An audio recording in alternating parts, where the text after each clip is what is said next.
Hey guys, welcome back to Power Within. Today our conversation is going to be about the butterfly effect and the consequences what it does actually have on impacts on our lives. Yeah, I like the theory, and we watched the film originally about 15 years ago. Yeah. And I think I like the concept of what the butterfly effect really is. And it, when you research it, it's about the chaos theory, isn't it? And how something that might seem insignificant actually is the very culprit why our lives become the way they are. And that's it. They're just the smallest detail, the smallest change, what you can do in the morning or what you do in an afternoon can just impact on the rest of the day. Sometimes it might be a bad choice, and then obviously everything comes flowing in and everything else becomes bad, where you start off good. You should finish good.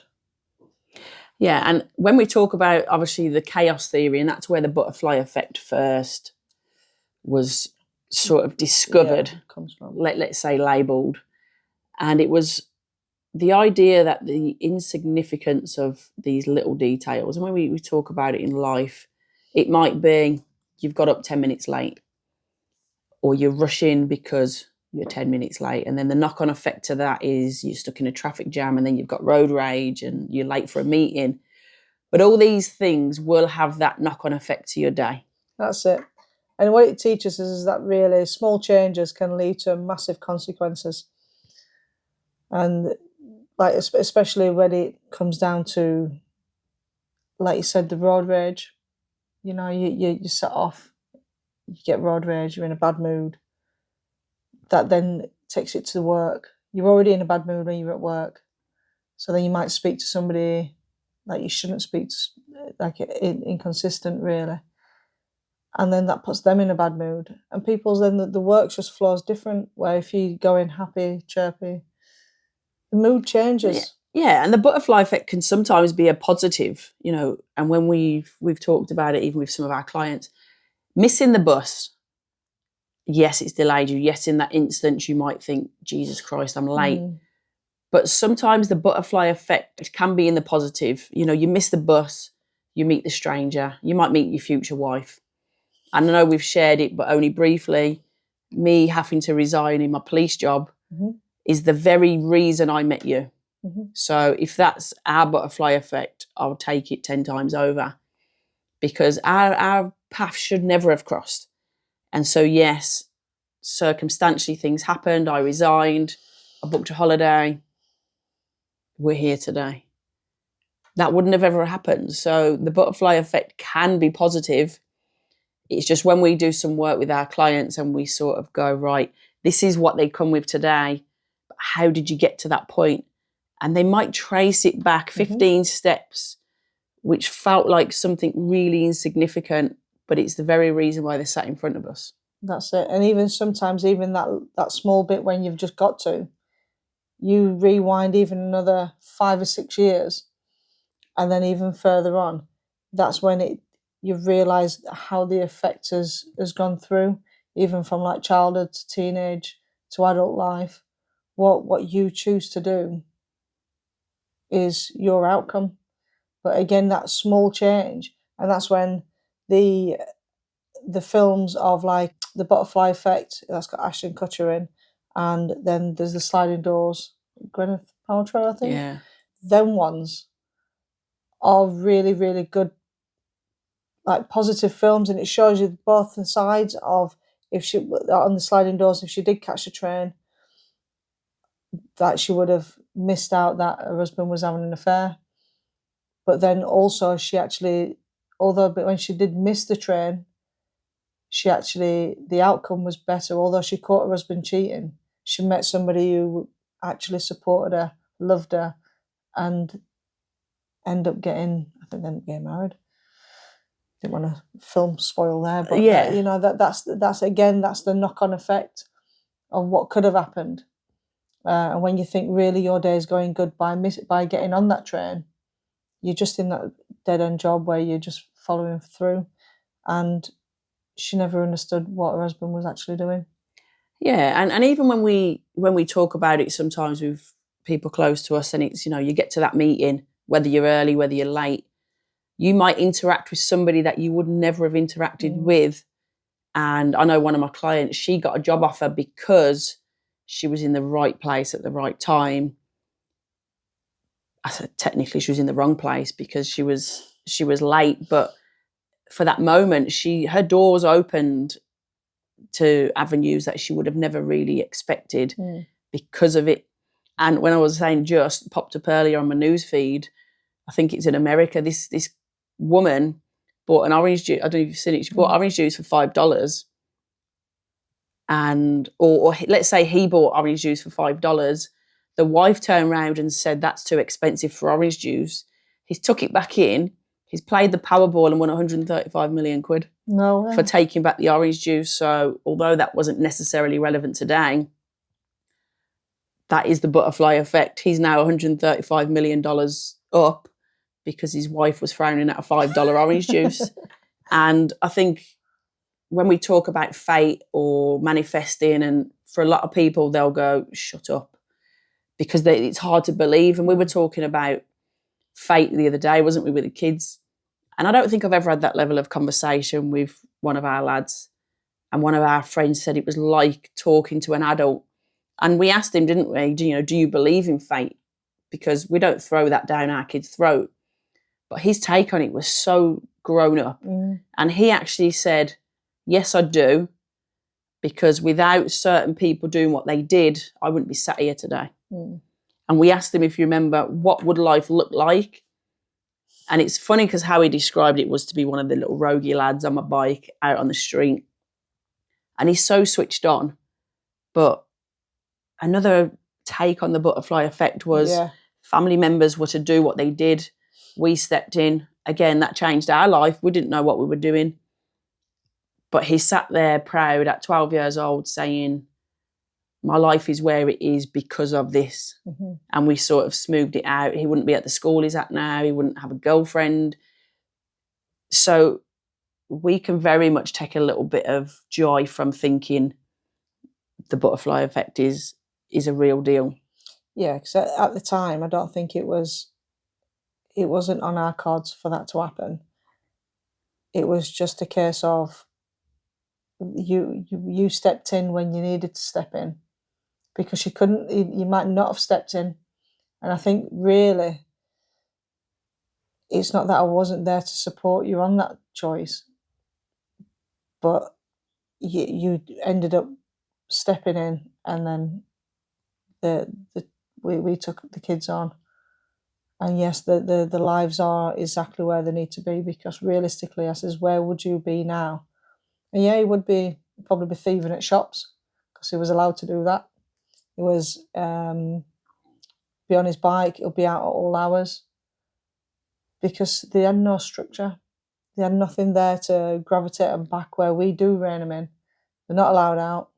They're not allowed to be on the phones after a certain time.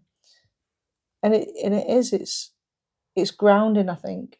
That's the thing, is just we ground them to not be the perfect kids, because they're really not.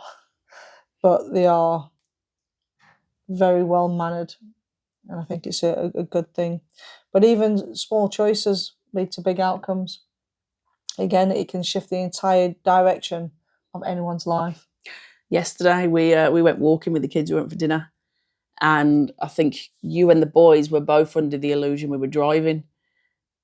I'm trying to get my steps in, so we walked. Yeah. And, okay, insignificant maybe, but we've walked down the gravel. I've slipped on my arse, bust my hand and elbow.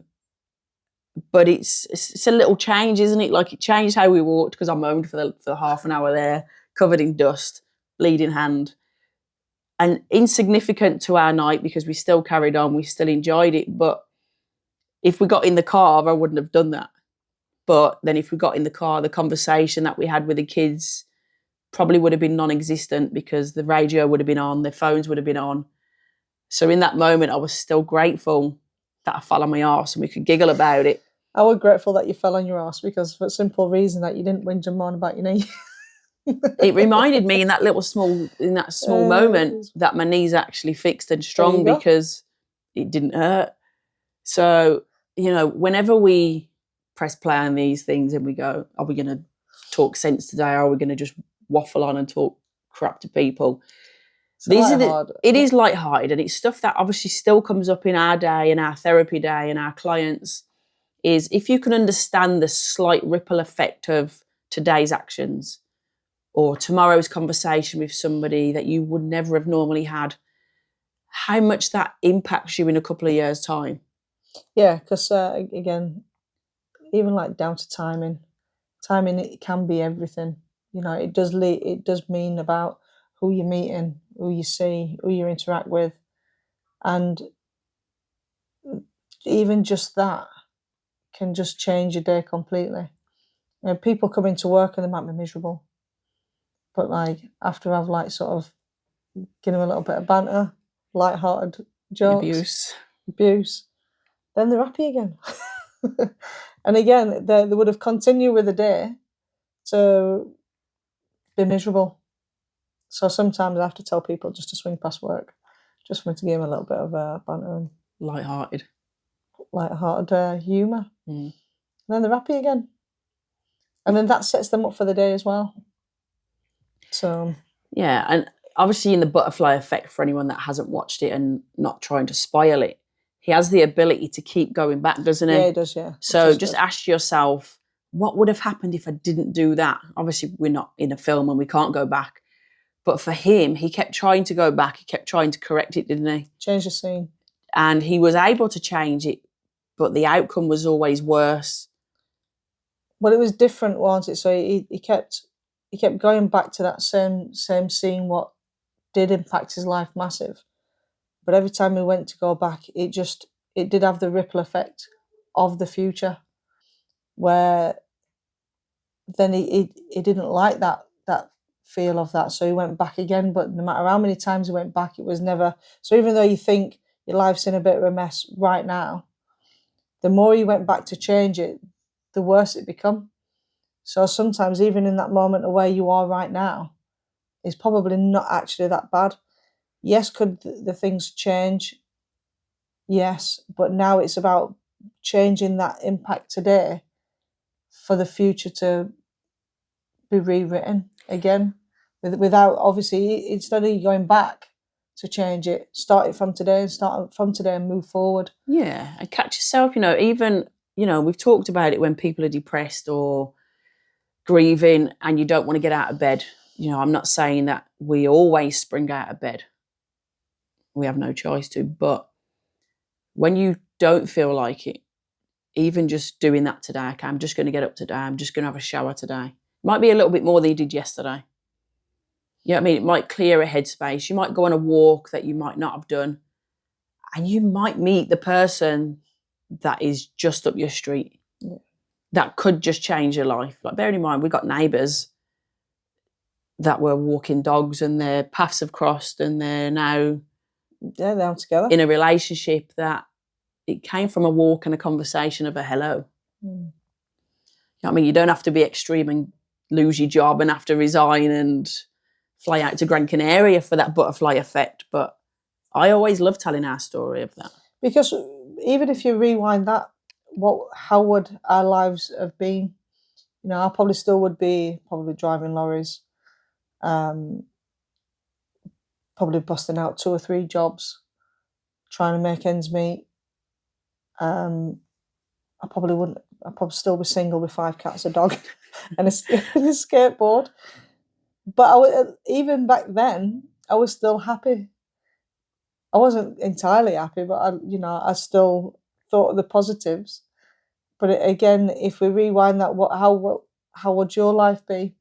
Because really, your life was, I want to get married, I want to have like 3 kids with a guy, and you might have been getting bust up yourself.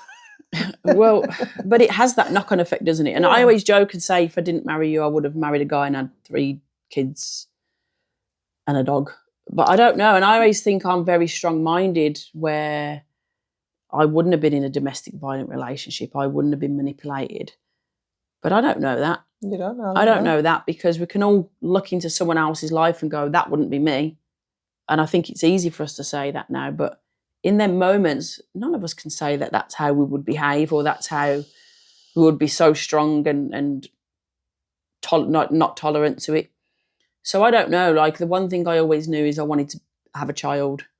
The marriage thing was never set in stone for me. I could have took it or left it. But I did know I always wanted a child. I didn't know I could successfully conceive, because we just assume as females. We just assume, don't we? But if you remember, I said to you, if I couldn't conceive, then you would have to conceive. And I know you were thinking, freaking please, please. But even that butterfly effect, how would that have affected us? You know what I mean? Would you have carried as healthily? You know what I mean? I was blessed in my pregnancy. You know, when I tell the story, when people are pregnant and say, you know, how was yours? I'm probably not a true advertisement for it, because I had a great pregnancy. I had a reasonable labour. I wouldn't shout about it, but it was reasonable. Now, everyone else's would be different. You know what I mean? You might have carried totally different and was sick, poorly. You never know. And I just think, me personally, I never really wanted my life choices back then. I never planned on getting married, living with anybody ever again, because they all just stressed me out. And I was in a really jealous relationship previous, and I don't want that control. I don't want people asking me where I am, what I'm doing, what time I want to be back. The questions of a jealous relationship is really unhealthy. And I stayed in that relationship for 5 years. And to be quite honest, even after 6 months, I don't know why I've wasted 4.5 years staying there. But it was trying to get out of it, trying to move away from it. But nothing. I didn't have it in me. I did tell her to keep leaving, but she wouldn't leave. But you and look again, back now, I should have really just. I even sold my house to get rid of her. I ended up having a joint mortgage. How does that work? But again, she wanted to get married, and I says, no chance. I'm not getting married. Because again, the backlash of that, would I have got married? Would I have stayed there just because of that? But luckily, she found somebody else. But again, you go back to that, and we won't make it all about us, but if you left after 6 months, you wouldn't have known what it was like to stay in that relationship with jealousy. Yeah. You wouldn't have known that one of the things you didn't want was for that.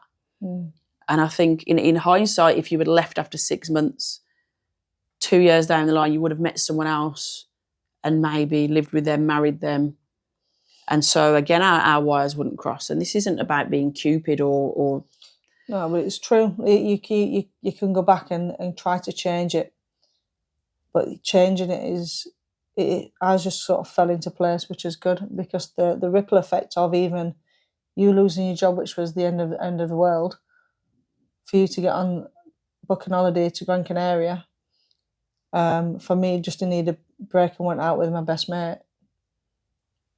Met you, never thought anything of it, and here we are today to tell the story. So yeah, and even with that, there was obviously our boy then, and then we took on the others, and we changing lives. And again, kindness.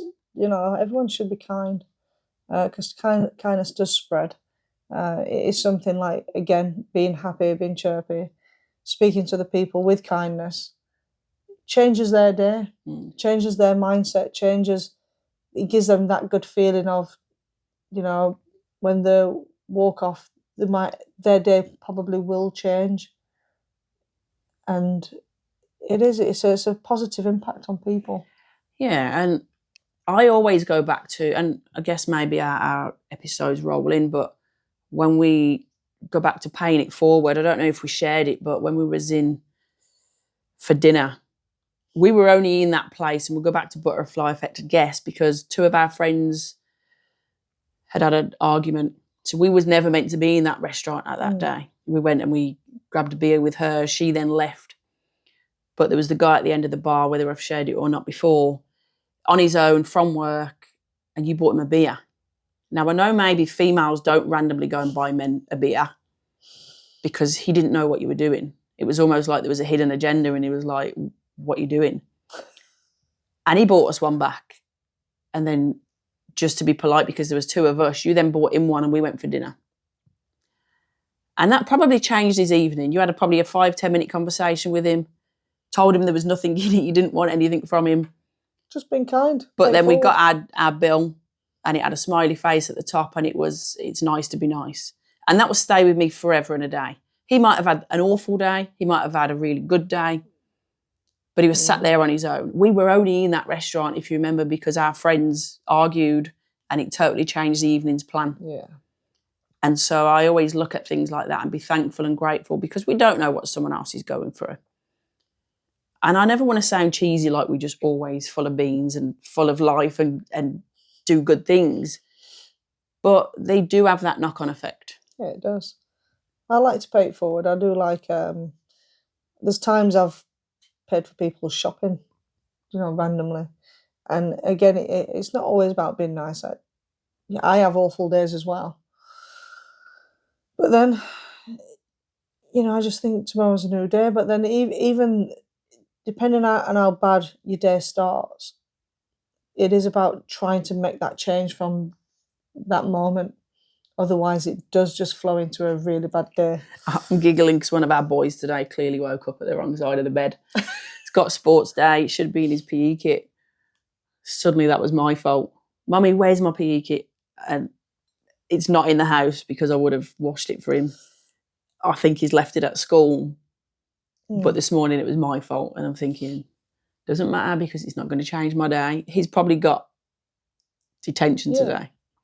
But again, it's because of his own fault for not packing his PE kit. So, oh well. Yeah. Life moves on. But, moving forward, you've just got to stop yourself in that moment if you are having a bad time. Think about what changes you can make to other people's life as well. Because that's also very important, because you do make a big change in other people's life. We've got friends who a couple of weeks ago has had like a really rough time, but there's the one thing, if she didn't do a certain thing, like everything's now a bit of a mess. And I've rewound things with her, and when she's really thought about it, she's gone, one seemingly small is just literally flown into basically the end of the world. Yeah, and when we do therapy, flip the butterfly effect from being all this negative. One small change today, your life is going to be completely different in 6 months' time. Yeah. 2 years' time, 3 years' time. And I think that is when we do share it with our clients, is just how powerful it is when we're talking about growth, when we're talking about healing, moving forward. The slight change today is that step, isn't it? When we talk about, even I'll go back again, even with addiction, saying it out loud might be the most insignificant part of your recovery, but it's the start. Yeah. You know what I mean? The journeys, the fall downs, the relapses that might happen. It might feel so small, especially to family, when they finally get someone say, I'm an addict, because that's just the start. But actually, you can't move forward without that part. And then everything else should hopefully fall into place. Guys, thank you for watching The Power Within, and hopefully we'll see you next week. Be safe.